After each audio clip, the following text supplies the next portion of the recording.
নমস্কার। ইন্দিরা গান্ধী রাষ্ট্রীয় মুক্ত বিশ্ববিদ্যালয়ের আঞ্চলিক সদর দপ্তর কলকাতা কেন্দ্র থেকে PHIE 141 unit number 15 and 16 topic the Chinese revolution and China from revolution to reforms এই আলোচনায় আমি অঞ্জন কুমার বসু আজকের সমস্ত পাঠক সমাজকে স্বাগত জানাই। ইন্দিরা গান্ধী রাষ্ট্রীয় মুক্ত বিশ্ববিদ্যালয় হিস্ট্রি অফ মডার্ন চাইনা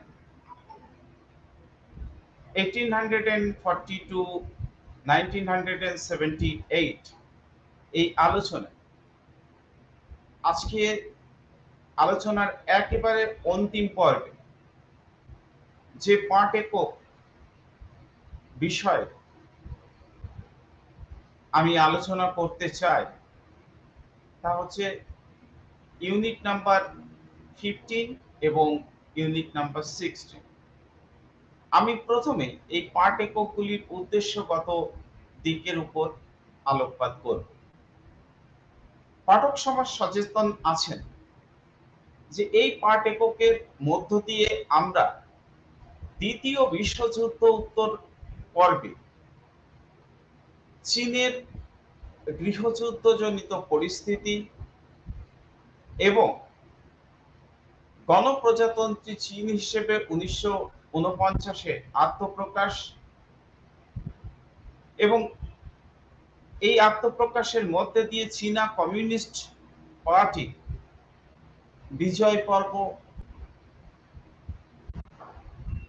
এর উপর যেমন ইন্দিরা গান্ধী রাষ্ট্রীয় মুক্ত বিশ্ববিদ্যালয় আলোকপাত করতে চায়, তার পাশাপাশি এই পাঠ্যক্রম দুয়ের মধ্য দিয়ে ইন্দিরা গান্ধী রাষ্ট্রীয় মুক্ত বিশ্ববিদ্যালয় গণপ্রজাতন্ত্রী চীন প্রতিষ্ঠিত হওয়ার পর সেখানকার নতুন অর্থনৈতিক পরিস্থিতি, রাজনৈতিক এবং সামাজিক কাঠামো, পাশাপাশি এই যে চীন বিপ্লব বা গণপ্রজাতন্ত্রী চীনের আত্মপ্রকাশ আন্তর্জাতিক ক্ষেত্রে বা এই বিপ্লবের তাৎপর্যগত প্রভাব এই বিষয়ের উপর আলোকপাত করতে চাই। পাশাপাশি চীন বিপ্লব পরবর্তী চীনে যে সংস্কারের কার্যধারা, যেখানে গ্রেট লিপ ফরওয়ার্ড নীতির মতো নীতি প্রাধান্য পাওয়া এবং অন্তিম পর্বে আমরা মাও সেতুং জননেতা, চীনের কমিউনিস্ট আন্দোলনের কার্যকরী নেতা হিসেবে বা নেতৃত্ব প্রদানকারী ব্যক্তিত্ব হিসেবে মাও সেতুং বা মাও জেডংয়ের উপর একটা সার্বিক আলোচনার মধ্য দিয়ে আমরা পাঠ্যক্রমে সমাপ্তি ঘোষণা করব। আমি প্রথমেই বলতে চাই, চীন বিশ্বযুদ্ধ উত্তর পর্বে অর্থাৎ দ্বিতীয় বিশ্ব যুদ্ধ উত্তর পর্বে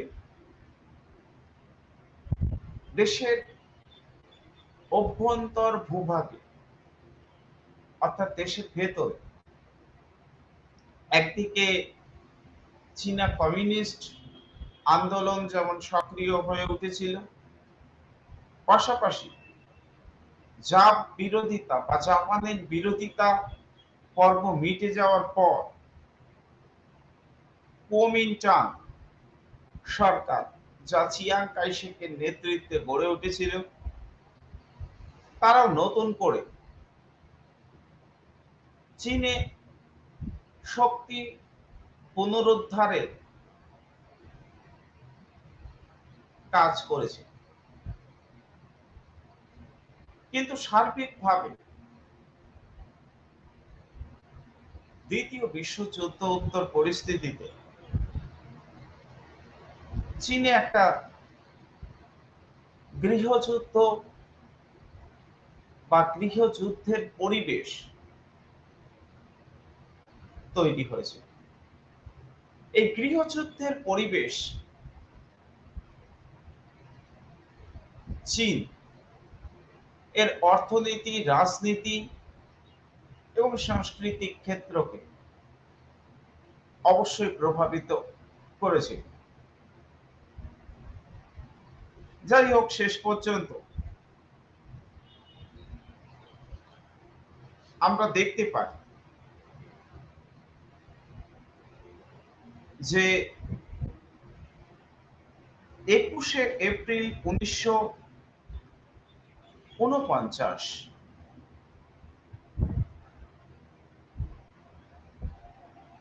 এই পর্বে কার্যত কুওমিন্টাং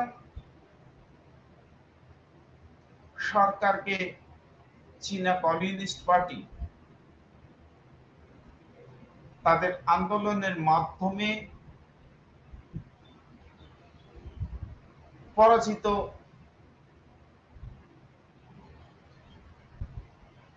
করে এবং কুওমিন্টাং সরকার এই ২১শে এপ্রিল গণমুক্তি ফৌজ, যা চাংকিয়াং নদী অতিক্রম করে কুওমিন্টাংদের মূল কেন্দ্র বা শাসন কেন্দ্র নানকিং এ এসে যখন নানকিং দখল করে নেয়, তার কিছুদিনের মধ্যেই গণমুক্তি ফৌজ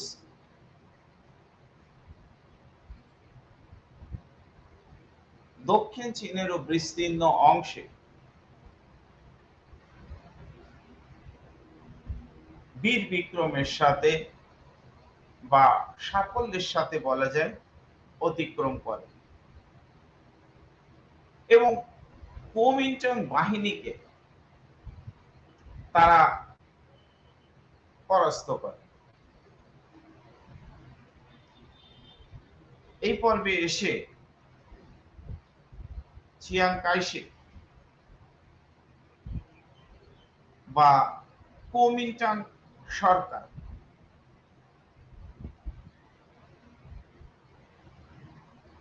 মাও সেতুং এর কাছে, অর্থাৎ চীনা কমিউনিস্ট পার্টির নিকট শান্তির প্রস্তাব পাঠান এবং ১৪ই জানুয়ারি মাও সেতুং চিয়াং কাইশেকের প্রস্তাব এর উত্তর পাঠান, যেখানে ৮টি শর্তের উল্লেখ করা হয়েছিল। এই ৮টি শর্তের বিনিময়ে ২৪শে এপ্রিল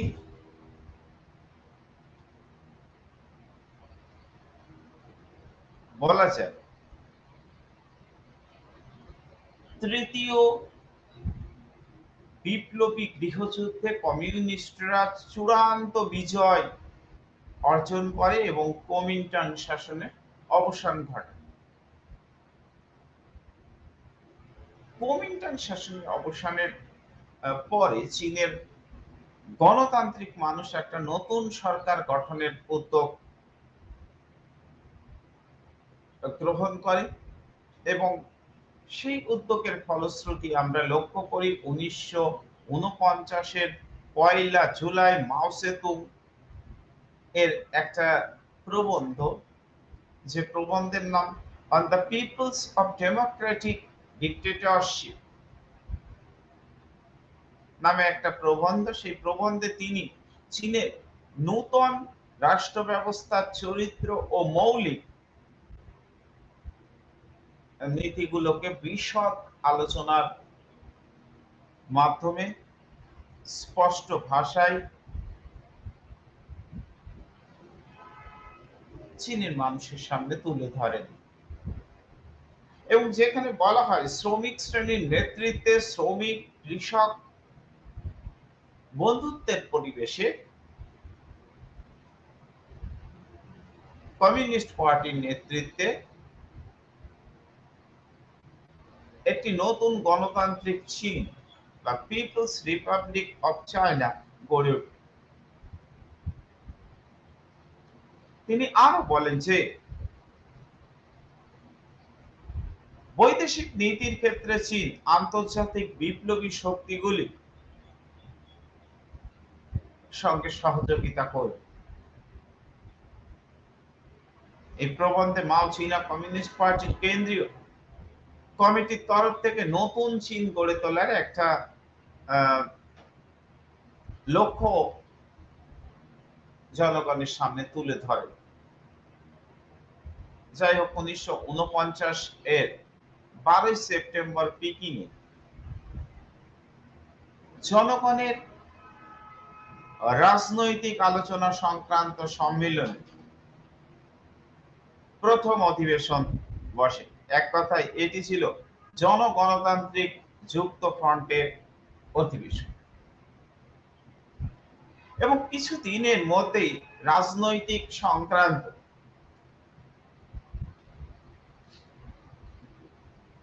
সম্মেলনের একটা নতুন রাষ্ট্রশক্তি অর্থাৎ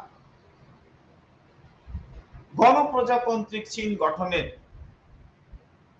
কথা ঘোষণা করে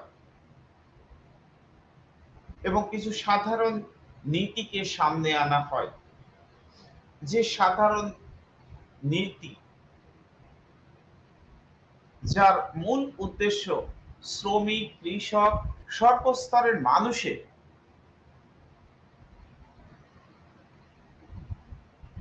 কমন প্রোগ্রাম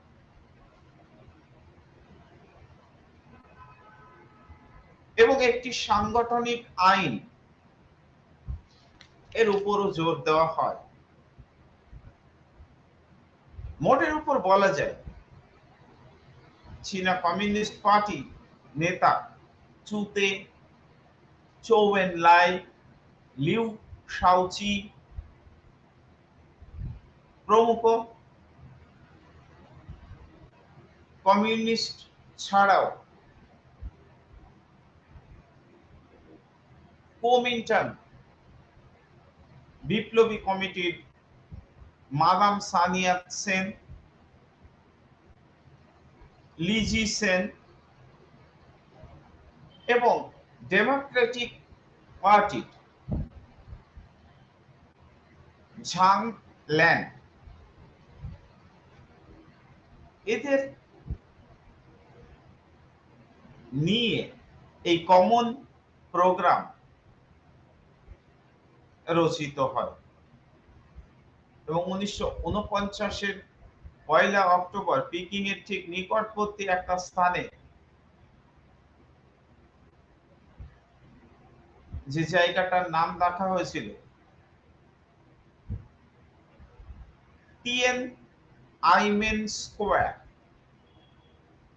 এটাকে স্বর্গীয় শান্তির উন্মুক্ত ময়দান নামেও আমরা অভিহিত করতে পারি। তার কারণ ওই টিয়েন আইমেন স্কোয়ার চীনা শব্দের অর্থ এই স্বর্গীয় শান্তির উন্মুক্ত ময়দান। এক বিশাল জনতার সামনে মাও সেতুং তার গণপ্রজাতান্ত্রিক চীন প্রতিষ্ঠার কথা জোরের সাথে তুলে ধরেন। আর কোনদিন চীনের মানুষ দাসত্বের বন্ধনের শৃঙ্খলিত হবে না। Never again will the Chinese people be enslaved. Communist পার্টির নেতৃত্বে বিভিন্ন গণতান্ত্রিক গোষ্ঠীর সহায়তায় গণপ্রজাতন্ত্রী চীনের প্রতিষ্ঠা চীনের মানুষের আধা সামন্ততান্ত্রিক আধা সাম্রাজ্যবাদী শাসন থেকে মুক্তি দেয় এবং চীন নয়া গণতান্ত্রিক বিপ্লবকে সম্পূর্ণ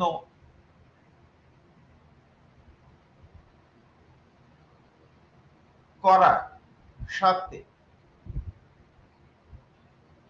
নতুন চীন রচনা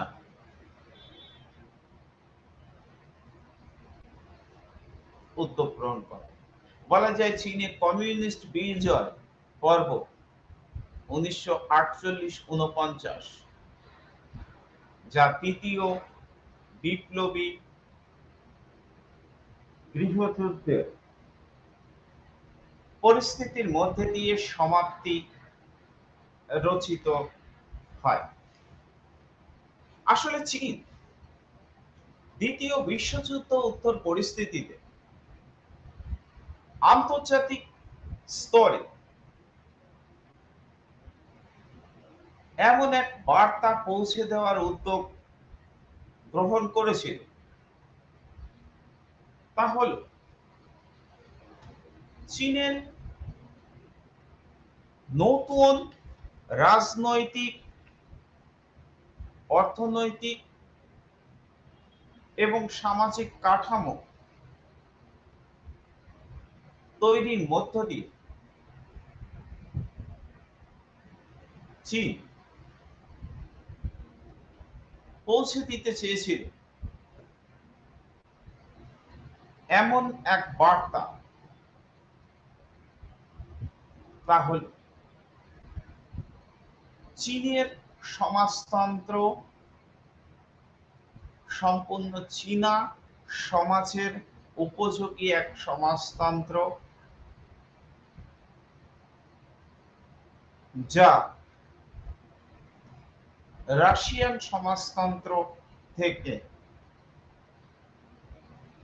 একটা নতুন ধরনের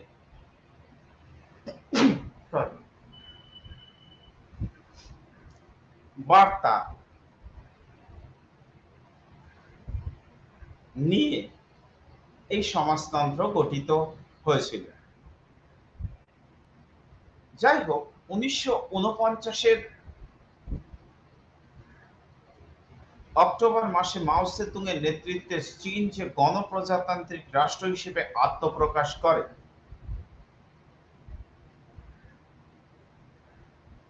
তার মধ্য দিয়ে বিশ্বের দ্বিতীয় সমাজতান্ত্রিক বিপ্লব সম্পন্ন হয়। এবং পণ্ডিতেরা এও বলেন,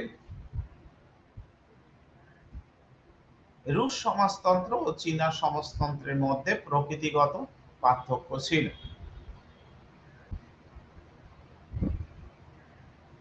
যেখানে রুশ সমাজতন্ত্রে শহুরে শ্রমিকদের রাজত্ব তৈরি হয়েছিল, সেখানে চীনা সমাজতন্ত্রে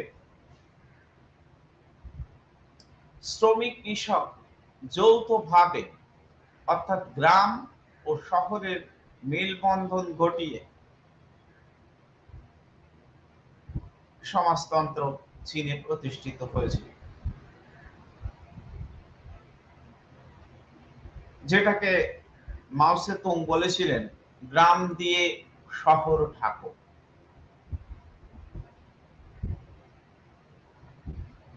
তবে এ প্রসঙ্গে বলতে হয়, চীনের নতুন করে অর্থনৈতিক, রাজনৈতিক এবং সামাজিক কাঠামোয় সংস্কার আনা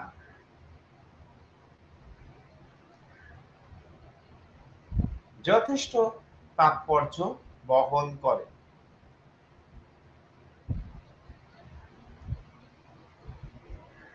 এবং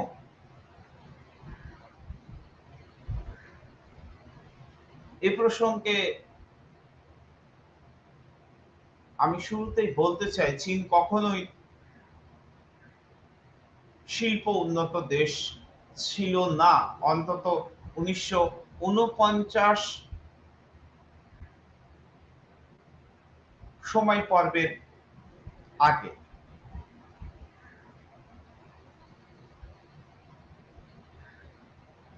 তথাপি চীনের যেটা গুরুত্বপূর্ণ বিষয় ছিল, সেটা হচ্ছে প্রচুর জনগণ, বিপুল জনসংখ্যা ও দ্রুত পরিবর্তনের নিরিখে চীন বিপ্লব একটা যুগান্তকারী ঘটনা। আসলে চীন এক বিশাল দেশ, বিভিন্ন সংস্কৃতি সম্পন্ন বিভিন্ন জাতি বসবাস, যা মাও সেতুং তার অসাধারণ নেতৃত্বের দ্বারা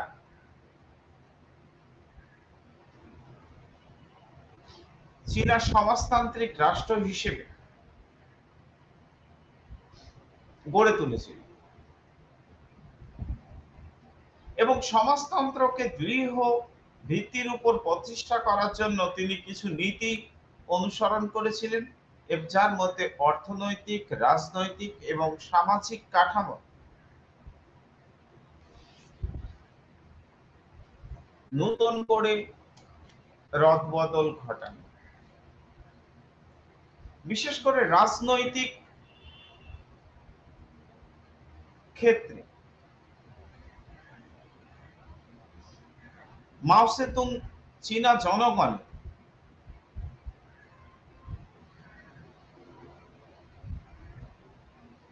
the People's Republic of China আত্মপ্রকাশের মধ্য দিয়ে বিশ্ব ইতিহাসে এক স্মরণীয় অধ্যায় হিসেবে চিহ্নিত করতে চেয়েছিল।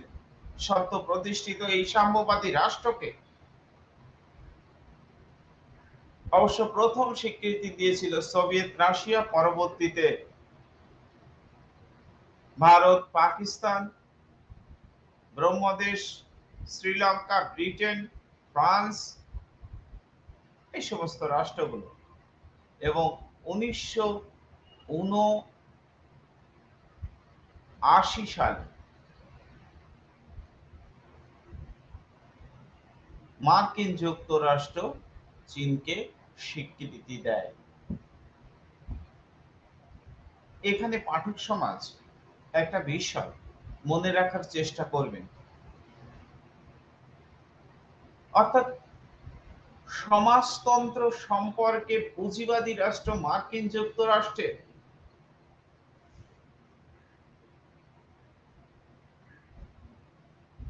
চিন্তা চেতনা ঠিক কোন স্তরে ছিল, যে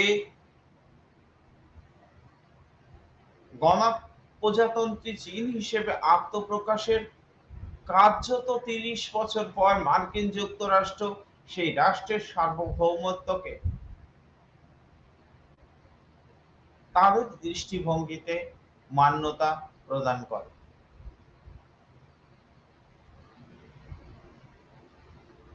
যাই হোক, আমি যেটা বলতে চাই তা হচ্ছে চীনের নতুন করে রাজনৈতিক কাঠামো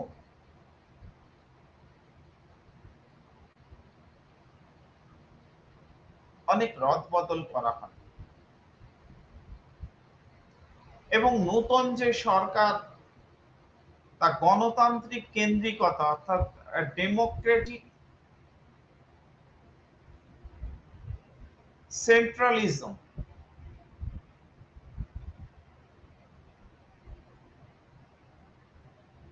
কে মেনে নিয়েছিলেন। এই নীতির মূল বিষয় ছিল সরকারের প্রতিটি স্তরে গণতান্ত্রিক উপায়ে নির্বাচনের ব্যবস্থা করা এবং নির্বাচিত প্রতিনিধিরা তাদের উচ্চতর কর্তৃপক্ষের কাছে দায়বদ্ধ থাকবে। গণপ্রজাতন্ত্রী চীনের এই রাজনৈতিক ব্যবস্থার ভিত্তিমূল ছিল মাও সেতুং এর নিউ ডেমোক্রেসি বা নয়া গণতন্ত্র, যা 1949 থেকে 1953 সাল পর্যন্ত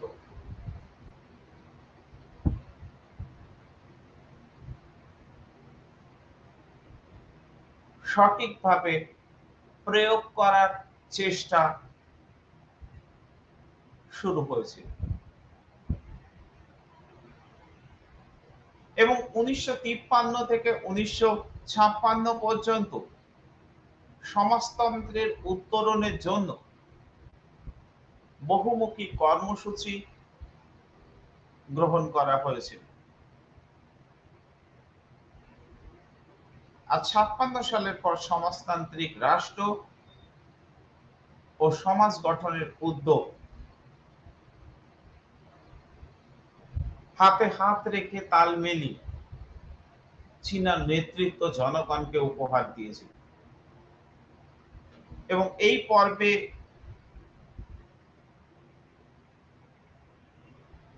অর্গানিক ল অনুসারে রাষ্ট্রের সর্বপ্রধান অঙ্গ ছিল কেন্দ্রীয় গণ সরকারি পরিষদ বা সেন্ট্রাল পিপলস গভর্নমেন্ট কাউন্সিল। এই সভা মাসে দুবার মিলিত হয়ে নীতি নির্ধারণ করত এবং এই সভার একজন চেয়ারম্যান এবং 6 জন ভাইস চেয়ারম্যান এবং 56 জন সদস্য ছিল। এই চেয়ারম্যান ছিলেন মাও সে তুং।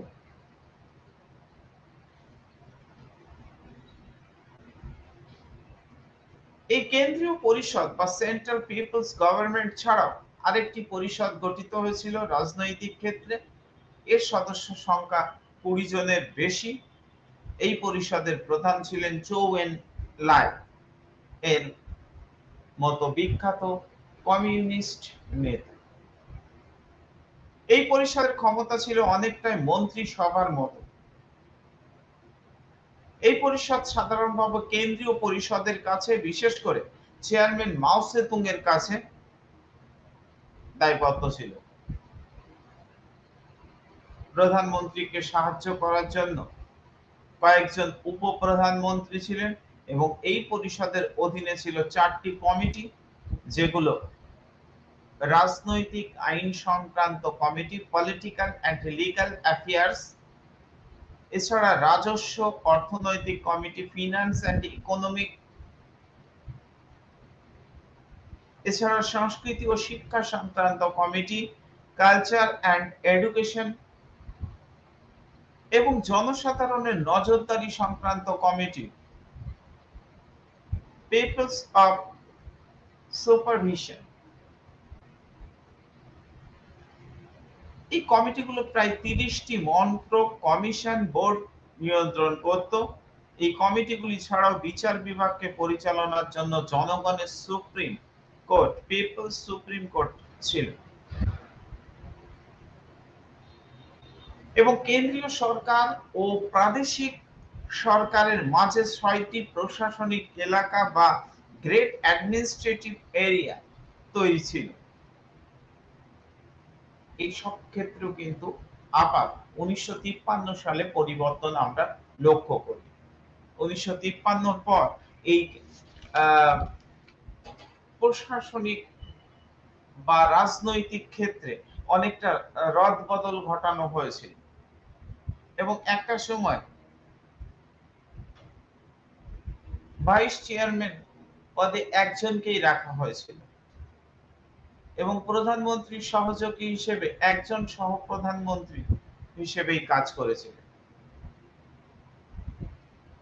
অর্থাৎ এটা কমিউনিস্ট পার্টির একটা অভ্যন্তরীণ বিষয় এবং তার মধ্য দিয়ে গঠন কাঠামোর মতো করে চীনকে শাসন করার একটা রাজনৈতিক কাঠামো নির্মাণ করা হয়েছিল। তবে সিপিসি ছাড়াও আরো বেশ কিছু রাজনৈতিক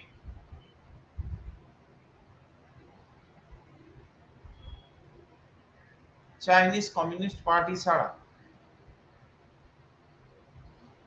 আরো কিছু রাজনৈতিক দল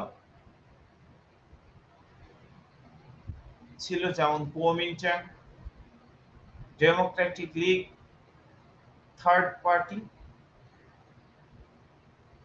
কথা উল্লেখ করতে হয়। এছাড়াও চীনের গণসংগঠন ছিল অনেকগুলো। All China federation of Democratic women's association, all China federation of cooperative workers, all China federation of Democratic youth, all China federation of Literature and Art, also an student federation, also an association of industry and commerce। বুঝতেই পারছেন অনেকগুলো গণসংগঠন, বিভিন্ন পেশা বা কর্মের সাথে যুক্ত মানুষদের, নারীবাদী সংগঠন, ছাত্র সংগঠন, এগুলো কিন্তু চীনের রাজনৈতিক প্রশাসনের সাথে কম বেশি সংযুক্ত ছিল। রাজনৈতিক বিকাশের ক্ষেত্রেই নয়, পাশাপাশি কর্মী প্রশিক্ষণের ক্ষেত্রেও এই গণসংগঠনগুলো কিন্তু অনেক কার্যকরী ভূমিকা গ্রহণ করেছিল। এই গণসংগঠনগুলো ছিল একটা রাজনৈতিক প্রতিষ্ঠান। এই প্রতিষ্ঠানগুলি সরাসরি সরকারি সাহায্য পেত এবং পিপলস কংগ্রেসের প্রতিনিধিত্ব করার সুযোগ পেত। এই সংগঠনগুলি সরকারি প্রশাসন ও কমিউনিস্ট পার্টির অনুকূলে জনমত সৃষ্টি করত। প্রশাসনকে সচল রাখার জন্য সমাজ ও সরকারের সাথে হাতে হাত মিলিয়ে বলা যায় সেতু বন্ধনকারী হিসেবে এই সংগঠনগুলো কার্যকরী ভূমিকা পালন করেছিল।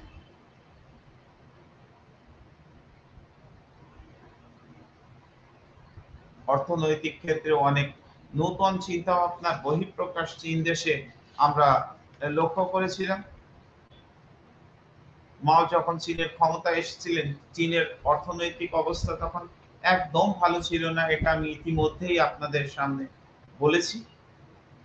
সিসিপি ও কেএমটি মধ্যে যে দীর্ঘকাল ধরে, অর্থাৎ চাইনিজ কমিউনিস্ট পার্টি এবং কুওমিন্টাং বিপ্লবী সংগঠন চীনে যে গৃহযুদ্ধজনিত পরিস্থিতি তৈরি করেছিল, তাতে করে চীনের আর্থিক বিকাশ স্তব্ধ হয়ে গেছিল। চীনের অর্থনীতি ভেঙে পড়েছিল, মুদ্রাস্ফীতির হার নিয়ন্ত্রণের বাইরে চলে গেছে।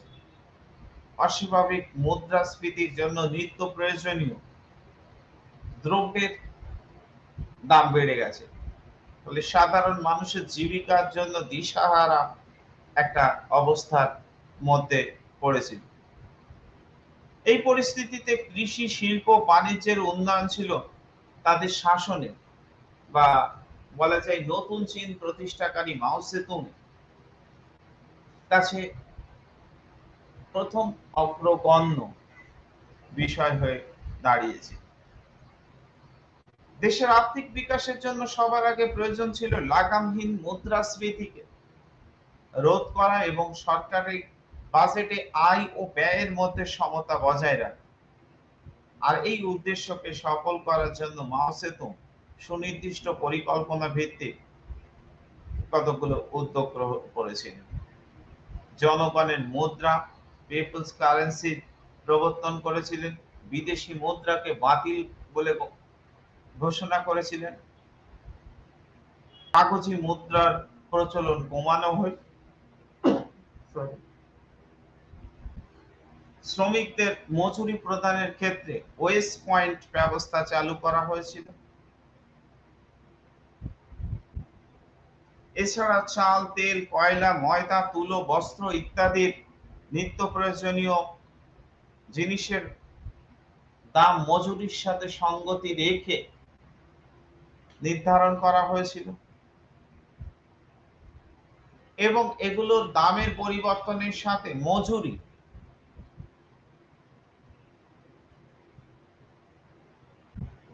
পরিবর্তন করা হয়েছিল। অর্থাৎ শ্রমিকদের বেতনে তাদের ক্রয় ক্ষমতার সমান কিনা সেই বিষয়টা অর্থনৈতিক ক্ষেত্রে প্রাধান্য দেওয়া হয়েছিল এবং সঞ্চয় ও ব্যাংক আমানত বৃদ্ধির জন্য বিশেষ পদ্ধতি গ্রহণ করা হয়েছিল। পাশাপাশি সরকার যোগাযোগ ব্যবস্থা উন্নতির দিকে নজর দিয়েছিল। রেলপথের সম্প্রসারণ হয়েছিল এই পর্বে 15,000 মাইল, রাজপথের সম্প্রসারণ হয়েছিল 75,000 মাইল। ফলে অতি সহজে পণ্য পরিবহন একটা জায়গা থেকে অন্য জায়গায় বা চীনা শিল্পের দ্রুত সম্প্রসারণের পরিবেশ তৈরি করা হয়েছিল। কৃষিভিত্তিক অর্থনীতির উত্তরণ হয়েছিল। মুদ্রাস্ফীতি রোধ করার জন্য বাজেটে ভারসাম্যতার উপর জোর দেওয়া হয়েছিল। রাজস্ব বাড়ানো হয়েছিল। গ্রাম থেকে কৃষি কর আদায়ের উপর জোর দেওয়া হয়েছিল। শহরগুলো থেকে বাণিজ্য কর ও বিক্রয় করের উপর জোর দেওয়া হয়েছিল। অর্থাৎ রাষ্ট্রীয় আয় বৃদ্ধির সাথে শ্রমিক, কৃষক এর মজুরি এবং তাদের লাভ লোকসান, রাষ্ট্র সার্বিকভাবে জনগণের সর্বস্তরে মানুষের উন্নয়নকে একত্রিত করে এগিয়ে চলেছে। যার ফলে আমরা দেখছি 1949 সালের তুলনায় 1952 সালে কৃষি ও শিল্প ক্ষেত্রে উৎপাদন অনেকটা বৃদ্ধি পাচ্ছে, 75 থেকে 80% মতো। শিল্প উৎপাদন বৃদ্ধির হারে 145%। কৃষি উৎপাদন বেড়েছিল 45 থেকে 50% মতো। ফলে 1949 শ্রমিক ও কৃষকের যে মজুরি ছিল 1956 সালে তা আরো 70%।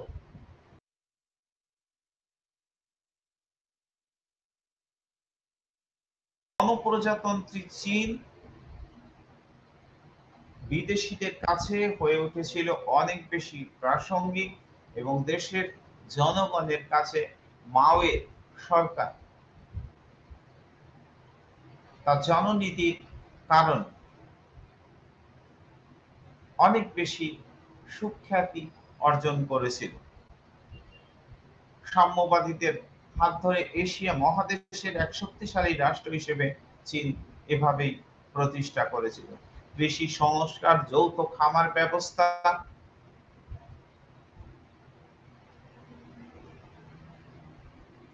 মাও সেতুং এর কর্মপন্থার এক উল্লেখযোগ্য দিক ছিল। চীন ছিল কৃষি প্রধান দেশ। মাও সেই উপলব্ধি থেকে কৃষক সমাজের কারিগরি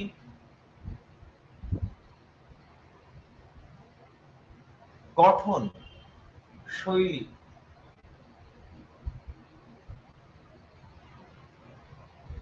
মধ্যে স্থান দিয়েছিলেন।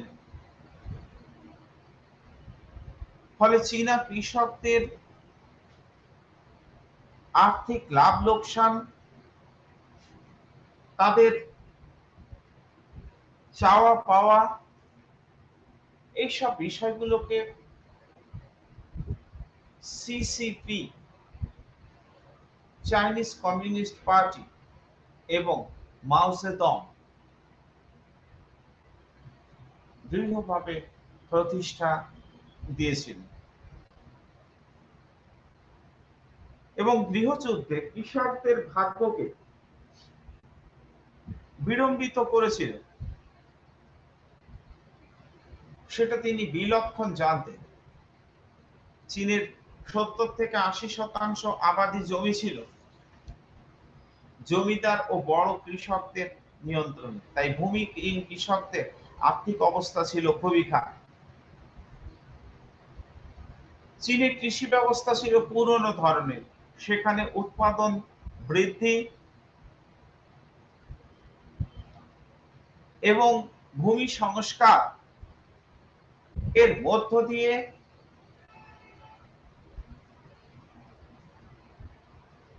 কেবলমাত্র আর্থিক পরিবর্তনই নয়, সামাজিক কাঠামোয় পরিবর্তন আনার উদ্যোগী হয়েছিলেন মাও সেতুং।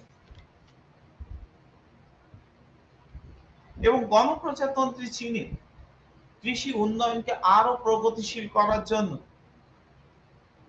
পঞ্চবার্ষিকী পরিকল্পনা বা পাঠশালা পরিকল্পনা গ্রহণ করেছিলেন।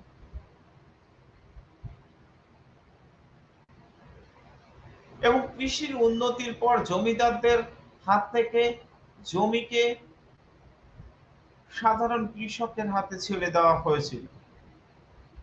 যৌথ খামার ব্যবস্থা চীনে দ্রুত জনপ্রিয় হয়ে উঠছিল এবং খুব দ্রুত চীনের গ্রামীণ জীবনে পরিবর্তন এসেছিল। সারা চীন সোভিয়েত রাশিয়ার অনুকরণে কৃষি সমবায় গড়ে উঠেছিল এবং 1956 মধ্যে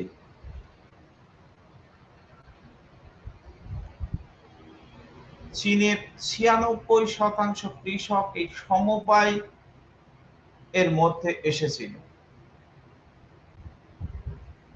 গ্রামীণ জীবনে পরিবর্তন এসেছিল, চিরাচরিত গ্রামীণ কাঠামোতে রূপান্তর এসেছিল। বলা যায় চীনের কৃষিক্ষেত্রে আধুনিকীকরণের প্রক্রিয়া মাও সে তুং এবং সিসিপি চাইনিজ কমিউনিস্ট পার্টি শাসনের হাত ধরে সম্ভবপর হয়েছে। পাঠক সমাজ মনে রাখবেন যে চীনের শিল্পায়ন, কৃষি এবং রাজনৈতিক ক্ষেত্রে সার্বিক যে পরিবর্তন এসেছিল তাতে করে সামাজিক কাঠামোর পরিবর্তন সম্ভবপর হয়েছিল। এর পরবর্তী আলোচনা চীন বিপ্লবের তাৎপর্যগত দিক। পাঠক সমাজ মাফ করবেন, আমাকে অনেক সংক্ষিপ্ত আকারে বিষয় সম্পর্কে বলতে হচ্ছে, সময়ের স্বল্পতা এক্ষেত্রে একটা বড় প্রতিবন্ধকতা সৃষ্টি করছে। চীনা বিপ্লবের তাৎপর্যগত দিক আমরা শুধুমাত্র চীনের অভ্যন্তরীণ রাজনীতি বা চীনা জনগণের পরিপ্রেক্ষিতে বিচার করব না, পাশাপাশি আমরা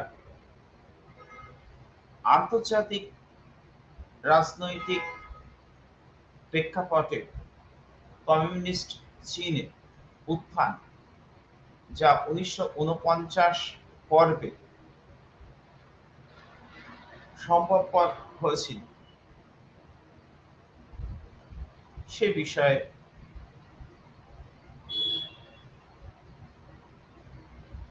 আলোকপাত করব। খুবই সংক্ষিপ্ত আকারে এই বিষয়ে আমি বলতে চাই। একদিকে যখন দ্বিতীয় বিশ্বযুদ্ধ উত্তর পরিস্থিতিতে দুই সুপার পাওয়ার মার্কিন যুক্তরাষ্ট্র এবং সোভিয়েত ইউনিয়ন ঠান্ডা লড়াইয়ের মধ্যে দিয়ে পৃথিবীকে চালিত করেছিল, সেই পরিস্থিতিতে 1949-এর সমাজতান্ত্রিক বিপ্লব চীন দেশে সফল হওয়া এবং আর একটা শক্তিশালী জনবৃহৎ রাষ্ট্রের সমাজতান্ত্রিক প্রবণতা বা আদর্শের সম্প্রসারণ আন্তর্জাতিক রাজনীতিতে, বিশেষ করে পুঁজিবাদী রাষ্ট্রগুলোর কাছে এক বিশেষ বার্তা প্রদান করেছে।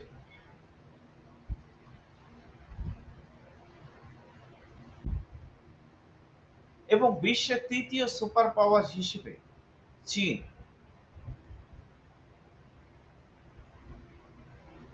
উঠে আসার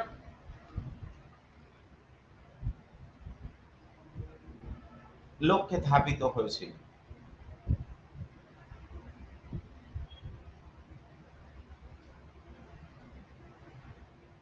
এর ফলে যেমন একদিকে পুঁজিবাদ ও সাম্যবাদ, এই দুই অর্থনৈতিক ধারণা মধ্যে ভারসাম্যতা অনেকাংশে রচিত হয়েছিল। তার পাশাপাশি আন্তর্জাতিক স্তরে ঠান্ডা যুদ্ধ কখনো উষ্ণ যুদ্ধে পরিণত হয়নি, অন্তত পরবর্তী পর্বে ইতিহাস তার সাক্ষী হয়েছে। কাজে চীন বিপ্লব আন্তর্জাতিক রাজনীতিকেও প্রভাবিত করেছে এবং সেই প্রভাবের মাত্রা কতটা তা আমি ইতিমধ্যে উল্লেখ করেছি যে গণপ্রজাতান্ত্রিক সমাজতান্ত্রিক রাষ্ট্র হিসেবে চীনের আত্মপ্রকাশের ৩০ বছর পর মার্কিন যুক্তরাষ্ট্রের মতো পুঁজিবাদী রাষ্ট্র তাকে স্বীকৃতি জানায়।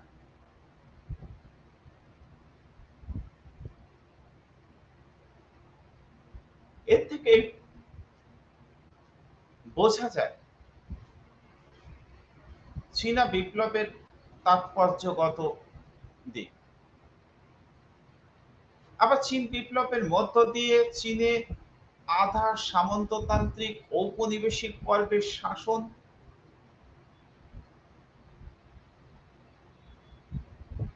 সামরিক শাসন, রাজতান্ত্রিক শাসন, এই সব পর্বের শাসনের পরিসমাপ্তি ঘোষিত হয়, যা মাও সেতুংয়ের বক্তব্যের মধ্যেও স্পষ্ট ছিল। আমি পূর্বে মাও সেতুংয়ের এক বক্তব্য উল্লেখ করেছি যে চীন আর পূর্বের অবস্থায় কখনো ফিরে থাকবে না, সে কখনো পরাধীনতার শৃঙ্খলে বন্দী হবে না, চীনের সামন্ততন্ত্র থাকবে না, নতুন গণপ্রজাতন্ত্রী সমাজতান্ত্রিক চীন তৈরির মধ্য দিয়ে তিনি চীনকে এক নতুন ভাবনায় চালিত করেছেন।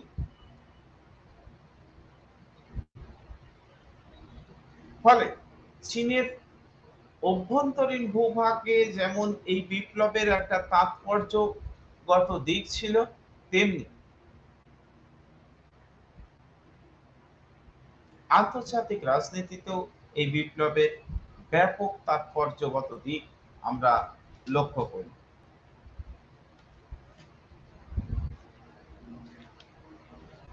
আমার পরবর্তী আলোচনা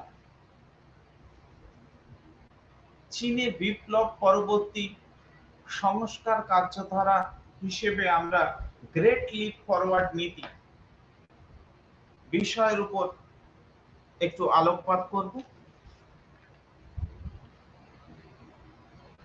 এবং এই গ্রেট লিপ ফরওয়ার্ড নীতি, যাকে আমরা বলতে পারি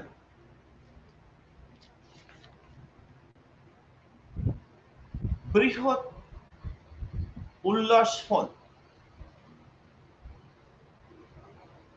অর্থাৎ বুর্জোয়া মতাদর্শ ও অধিকারকে পরাজিত সংকুচিত করার ক্ষেত্রে সমাজতান্ত্রিক মতাদর্শ ও রাজনীতি গুরুত্বপূর্ণ ভূমিকা নেয়।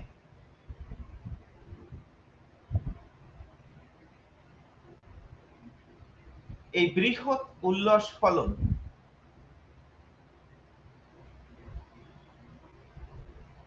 অর্থনীতির অন্যান্য ক্ষেত্রে মানুষের মধ্যেকার সম্পর্কে জগতে নূতন পদ্ধতির প্রবর্তন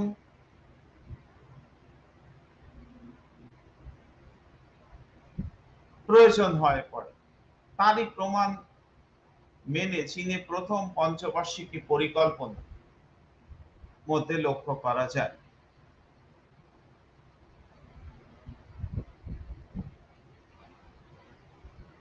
এবং চীনের সাংস্কৃতিক বিপ্লবে পূর্ববর্তী পর্যায়ে সোভিয়েত ইউনিয়ন সহ যে কোনো পুঁজিবাদী দেশের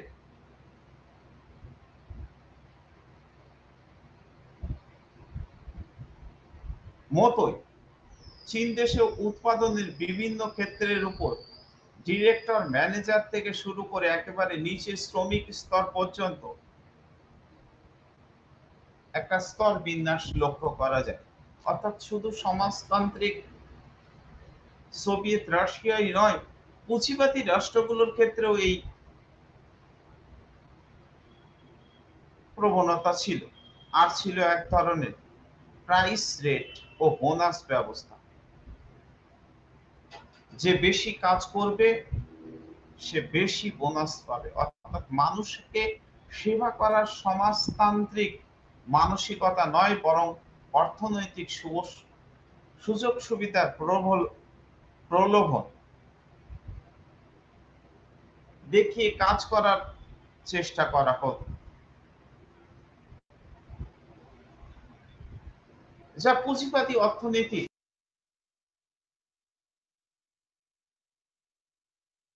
এবং সমাজতান্ত্রিক চীনেও তাই ছিল। মাও সেতুং এই চীন ও চীনা কমিউনিস্ট পার্টি এই জাতীয় প্রবণতার বিরুদ্ধে লড়াই করেন এবং ক্রমশ তৃণমূল স্তরে ছড়িয়ে পড়ে গ্রেট লিপ ফরওয়ার্ড পর্যায়ে। এই নীতির দ্বারা মাও প্রাইস রেট ব্যবস্থা প্রায় সমস্ত কারখানা থেকে উচ্ছেদ করেন এবং সাংস্কৃতিক বিপ্লবের সময় সমস্ত বোনাসের অবলুপ্তি ঘটানো হয়। প্রকৃতপক্ষে শ্রমিকদের রাজনৈতিক সচেতনতার জন্য এটা সম্ভব হয়েছিল। অর্থাৎ বোনাস, অধিক পরিমাণে কাজ করলে অধিক প্রাপ্তি, চাতুর্যপূর্ণ নীতি গ্রহণ, এগুলোকে সরানোর ব্যবস্থা করা হয়েছিল। আসলে মাওয়ের গ্রেট লিপ ফরওয়ার্ড নীতির প্রধান লক্ষ্য ছিল শ্রমের সর্বোচ্চ ব্যবহার নিশ্চিত করা। এই কাজ করতে নারী শ্রমিকের উপরও সব থেকে বেশি গুরুত্ব আরোপ করা। সম্পদের মালিকানা দেওয়া হলো সমপাই এবং তার সদস্যদের দায় নিল সমপাই। কিন্তু এই পরিকল্পনাকে কাজে লাগাতে গিয়ে কমিউনিস্ট পার্টি তার সর্বক্ষণের কর্মীদের অধিক মাত্রায় ব্যবহার করে। অর্থাৎ কমিউনিস্ট পার্টি রাষ্ট্র ব্যবস্থা, দল, কর্মী বাহিনী, রাষ্ট্রযন্ত্রকে পিছনে ফেলে দেয়। এইভাবে তিনি 1959 থেকে 61 সময় পর্বে চীনে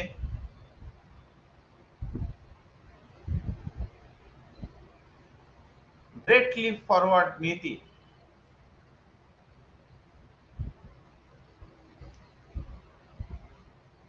মাধ্যমে সমাজতান্ত্রিক মানসিকতায় শ্রমিকদেরকে উদ্বুদ্ধ করেন।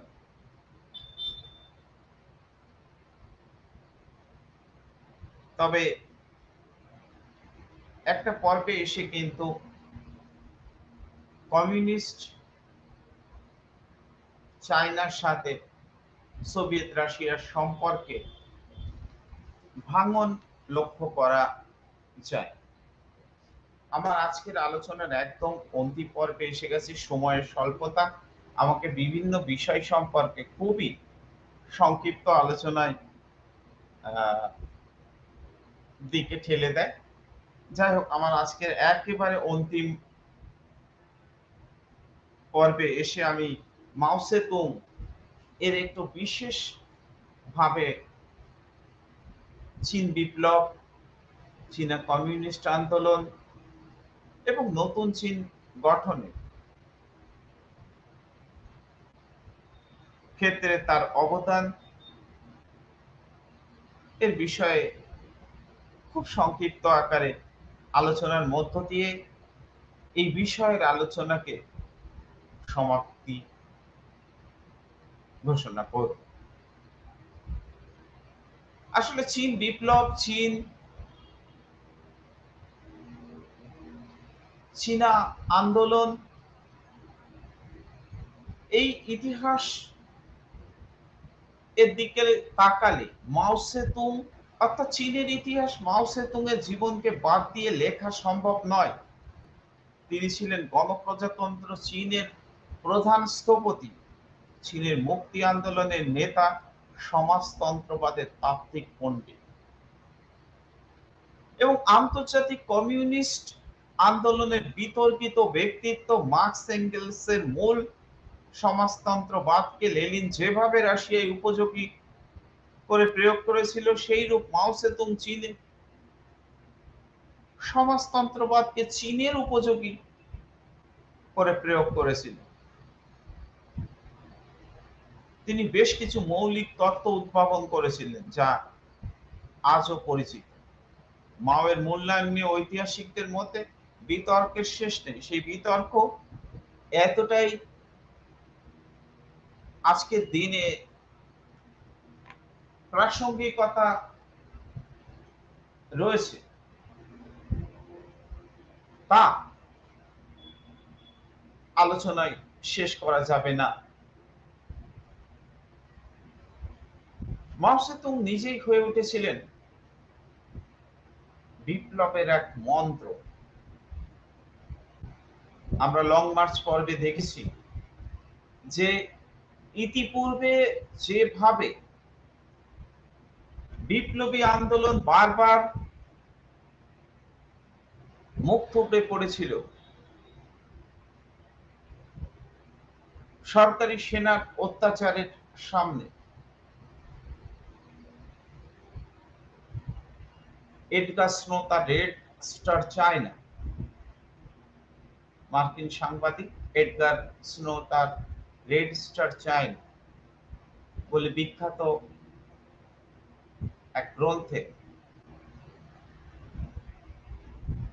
উল্লেখ করেছিলেন।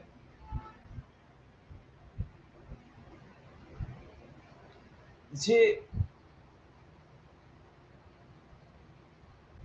মাও সেতুং এর লং মার্চ পর্বে লাল ফৌজ যখন তাঁতু নদীর লুটিং সেতু সামনে আসে, তখন তারা ধরে নিয়েছিল তাদের জীবন এখানেই সমাপ্ত। তার কারণ এখান থেকে বিপক্ষের হামলাকে সামনে রেখে এগিয়ে যাওয়া সম্ভব নয়।